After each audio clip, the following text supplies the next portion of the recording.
Hey, planner friends, it's Nia. Welcome to Life with Nia. We are going to get into another installment of the 2025 budget series.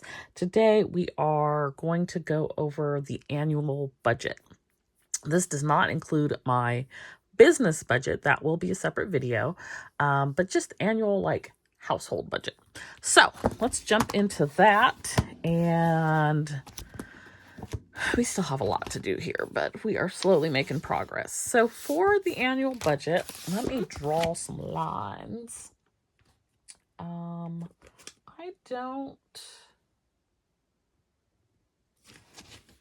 course, today is the day I don't have a ruler. I don't do it this way as far as, no, I don't do it this way as far as the expected and actual. I am going to do a 3-month and a 1 year. The reason I like to do 3 months and 1 year is because I like to have 3 months for my emergency fund when we get to that point. And I just like to see what does it cost me annually for these expenses. So that is the reason I do it that way. I used to do 3, 6, 9, and 12. I don't need all that information. My lines are not exactly straight, but that is okay. So first, we're going to do, we're not going to do 3 months. You know what? Hold on. I think I just labeled this differently. Okay, yeah, I did. So for this first part, we're going to do income, and I'm not going to do 3 months for this. I'm going to do monthly and then the annual amount. So we're going to start with our primary source of income, which comes from the state of California, which is where I live. I am a state government employee. I also receive a health stipend each month and a telework stipend each month. And then I have on here leave buyback, which is something that we used to be able to partake in, but due to our budget deficit as a state, they no longer permit it. Well, I don't know if it's no longer, but we weren't able to do it last year. I don't think we're going to be able to do it this year. What it is for individuals who have leave like vacation leave, personal holidays. There's a whole assortment of different types of leave that you can have, with the exception of sick leave. You can sell it back. I believe it's 40 hours or 80 hours that you can do. And they issue you a check for it. So whatever your salary is, what you would receive. But they do tax it at the supplemental rate, which is about 45% for us. So there's that. But if you're not using your vacation, it's a good way to just sort of have this extra partial paycheck. It would be really nice to have it and be able to go on a vacation with it, but I don't think it's going to happen this year. So I've received my first check.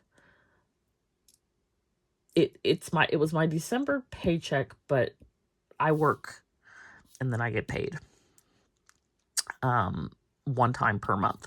So January 1st paycheck is for December, but it's also a reset because it's considered calendar year 2025. Everything resets: taxes, Social Security, all those different things. So it was higher than what I had been receiving. I had been receiving $54.32. I received $54.65. I did have some things that changed. Apparently 30 some odd dollars to my benefit. One of them is health insurance. So health insurance increased, but it looks like what the employer paid also may have increased. My tax, the federal tax for some reason went down. I don't know if that is because of the increase in healthcare, slightly changing the federal tax amount. I'm not aware of any changes to federal tax. Like it doesn't expire until the current tax thing doesn't expire, I think, until 2026. So I don't know. I don't know the reason. The other thing is we should receive a cost of living increase. I don't want to call it that because it's not what it's called, but it's basically what it is. It's not a raise. I am maxed out at my salary, so I do not receive raises. But it's a something. It was worked into the contract. I anticipate that being 3%. I'm not going to factor that in either because this amount that I'm getting ready to put down here will be take home. And I'm not going to factor that in because I'm going to increase my 457 contribution to account for that at the time. So my monthly amount should not change. I'm leery to put down this 54 number because I feel like it's a fluke, and I'm gonna write it down, and it's not gonna be accurate. But that is what I'm gonna go ahead and do.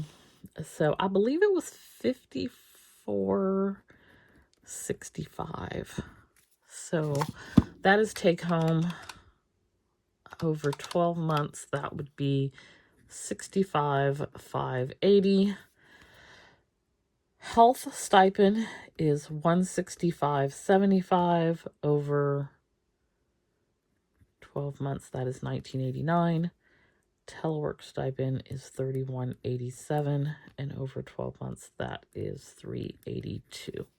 So that is what I'm working with on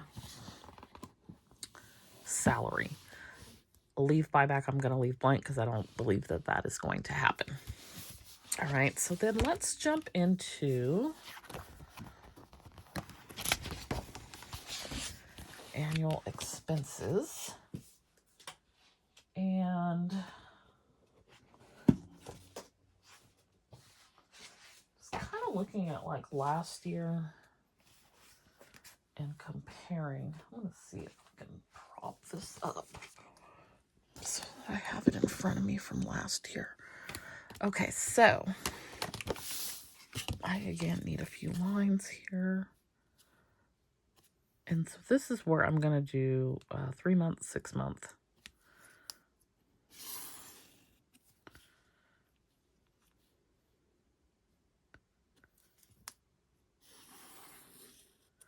Drawing straight lines is like parallel parking.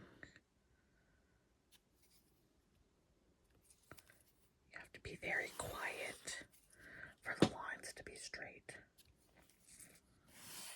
Anybody else? Okay, so first thing we have is home. So far, we have maintained that $1,875 a month. I will not complain because I am far below, probably like $600 below market rate. So I shall not complain. I've also been here like 17 years, so there's that. Utilities, which is water, sewer, and trash, $175. That fluctuates. The only thing I really have control over is the water. Sewer and trash are fixed costs. So I try to be mindful of how much water I am using. And let's just go all the way across while we're doing these. So for 3 months, home is $5,625, and for a year it is $22,500. Utilities, that's $525 and $2,100. Okay, so then we have SMUD, which is my electricity, and we have PG&E, which is gas. PG&E is like on my last nerve. They just sent another email today talking about on January 1st, rates increased another 8.625%. First of all, who does 0.625? Like, just say 6.3. Anyway, and also they raised rates 4 or 5 times last year. I've lost count. So like 50% in 2024, and now another 8%. Like, what are we paying for? What are we paying for? people will tell you we are paying for these wildfires that have caused millions upon millions of dollars of damages, even though PG&E denies it. And these lawsuits that they have been subjected to because of these fires that are from their power lines. That's how they started. They deny it. They are making billions in profits, billions with a B, and raising our rates every step of the way. I would not want to not cook on a gas stove.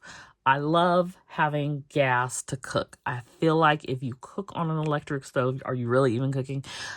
I'm not a fan. I like cooking with gas. I feel like your food tastes a million times better.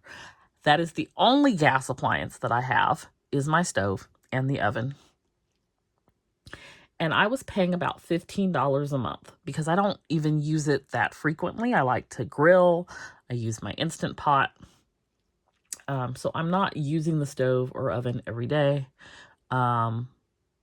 Usually around Christmas time is where you'll see me using like the oven because I'm either cooking a turkey or a prime rib or something like that. Anyways, I say all this to say I've gone from $15 to $60 a month for the same usage due to these rate increases, and it is absolutely ridiculous. I feel bad for people who have a lot of gas appliances in their home, whether it is their heating and air conditioning. Those are the people who are really suffering.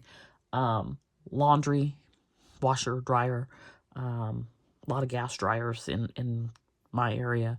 I believe all the new homes are being built electric, but some people have PG&E for their electric. I just happen to only have them for gas. And they've gone from like, $400 bills to $1,200 bills. People are having to choose between groceries and having their home warm in the winter. It's ludicrous. I will get off my soapbox now. Anyways, last year's estimate for PG&E was $30 a month. We're going to go ahead and put $50, and I think that I'm really probably saying $50 to make myself feel better. It's probably going to be more than that because they're going to keep raising the rates, and I don't know why it keeps getting approved, but we're going to say $50, which is $150 over 3 months and $600 over a year to use a stove. Anyway, SMUD estimate $175. Usually in the winter it's less than that, summer it's higher than that, so that's why I say $175. It averages out. So $525 and $2,100. Next we have T-Mobile. For me, it includes Hulu. I am a Sprint customer. I used to receive Hulu for free. I upgraded my Hulu plan when I canceled Dish a few years ago, and so it's still all part of the same. It's all billed together, and I still get a discount on Hulu through that being grandfathered in at now T-Mobile. So that is $190. It was $175 last year. That is gone up because Hulu raised their rates, I think, twice this last year, which is fine. I watch TV, and so I'm happy to pay it. At least they didn't raise it 5 times. $570 for 3 months, $22.80 for the year. Next is Xfinity. This is my internet. It is $77 a month, which is $231 and $924. That is also all of my numbers. I didn't do any change on them so that it's rounded to up to the nearest full number. So I think this is like 76, 74 or something like that. So I just rounded up to 77. Insurance for my home is $20. I pay it annually. And so this gives me $240. I don't remember offhand, but I think the latest renewal is $250. So that's okay. I did raise the amount for my sinking fund up to $30, but I'm going to back it back down to $20. For the car, I don't know. This is another soapbox thing. So I'm waiting to know what my rate will be. It renews at the end of this month, at the end of January, and they like to tell you at the very last minute, which I feel like they do intentionally so that you can't go shop around and find something else. You're kind of stuck. 130 is actually more than what I should need, but I just bumped that up as well. I think I was doing 120. So it was, I think 798 or something like that. Maybe not. Maybe like 700. I think it was 700 for 6 months. Yeah, that sounds about right. Maybe 724, something like that. So hopefully, because I don't really go anywhere for it to be more expensive. Hopefully it doesn't go up exponentially. But for this, that's going to be $390 over 3 months and $1560 over a year. So I did account for a slight increase. We gonna see. When I was with Nationwide, they wanted to play games and do my estimate on 20,000 miles a year, which I've never in my life driven 20,000 miles a year. I don't know where y'all get that from. And I would report actual mileage. So why are you... Anyway. Okay. So I have a list of debts here that I am going to list out. Most are credit cards. I just did a few moves to some 0%.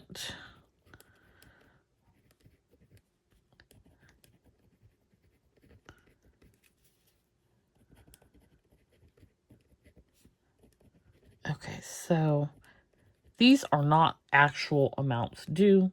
These are what I plan to pay. So Navy Federal 300, Venture 600, Amazon 600, Ally 600, BCP 100, Marriott 600. And the reason I have the higher amount is because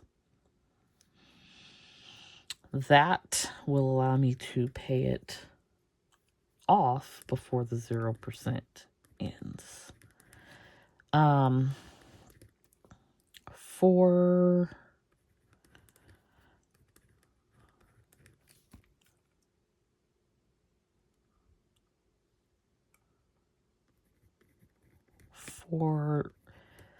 the Amazon,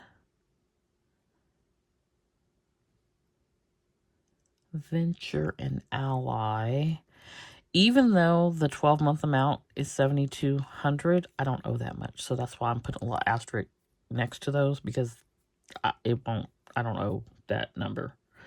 So it's just for me. Same thing on this one. Okay, so this loan is $117 and $351 over 3 months, and this is another one where the 12-month amount is $1,404, but I think I owe like $500, maybe $525. So it should be done in about May of 2025.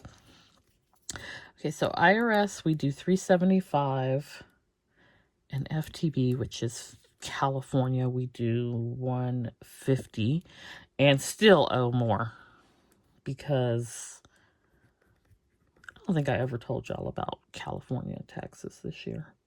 Let me tell y'all about California taxes real quick. So I paid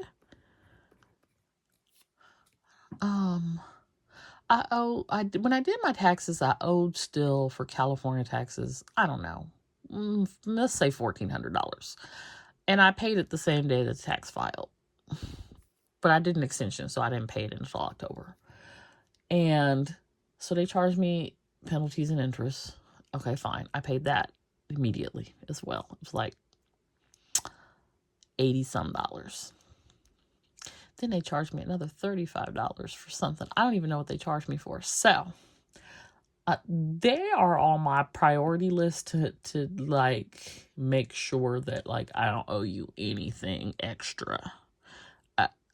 I would rather have, because I don't know what they're doing, but I feel like it should be illegal, because why am I paid you penalties and interest because I didn't pay it by April, but I didn't know I was going to owe the extra because I'm paying all this time in advance so that I would not owe you, and it just wasn't enough.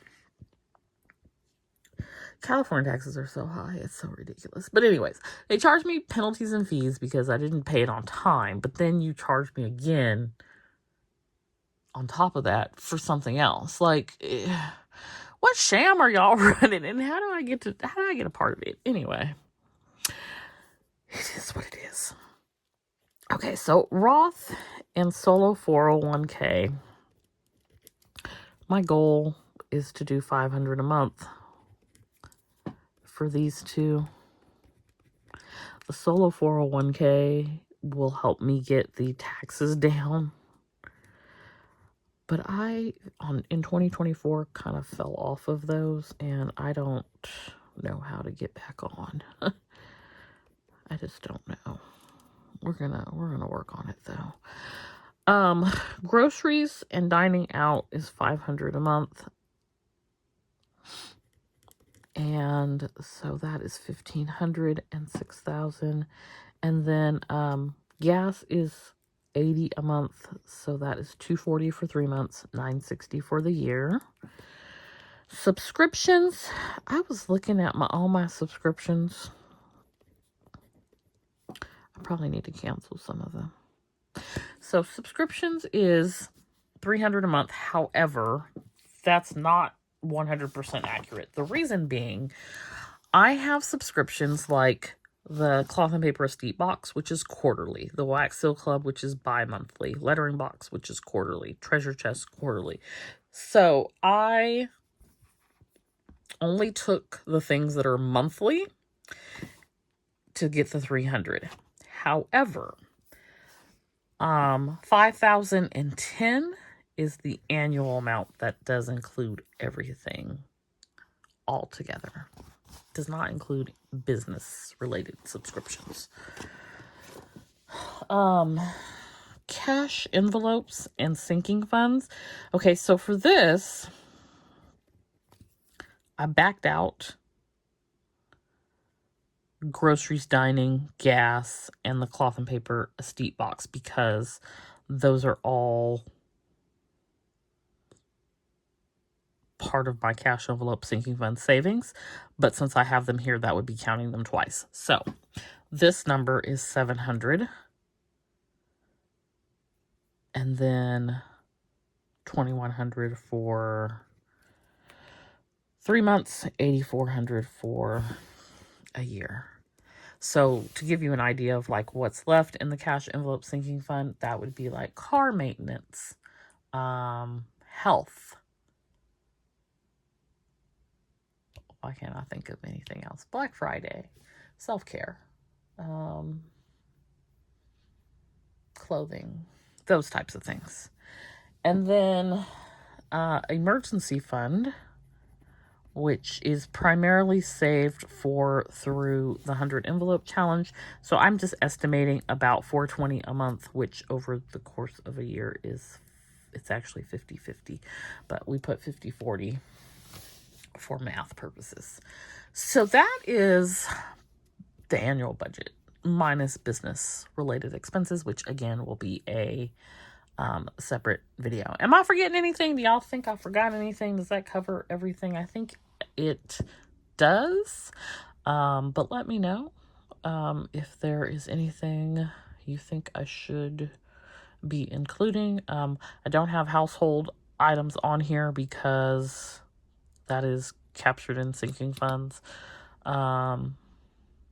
Personal care, self-care, it's captured in the sinking funds and whatnot. So that is the budget. Let me know if you do an annual budget, just to sort of know where you expect to be by the end of the year. What I like to do with this is take these monthly numbers, 3-month numbers and 12-month numbers and do my emergency fund. So I know how much do I need to cover like my basics for 3 months and how much would I need to cover them for a year. So let me know what you do. And let me know if you do an annual budget. Post down below. Be sure to hit that like button. And I'll see you back here next time. Bye.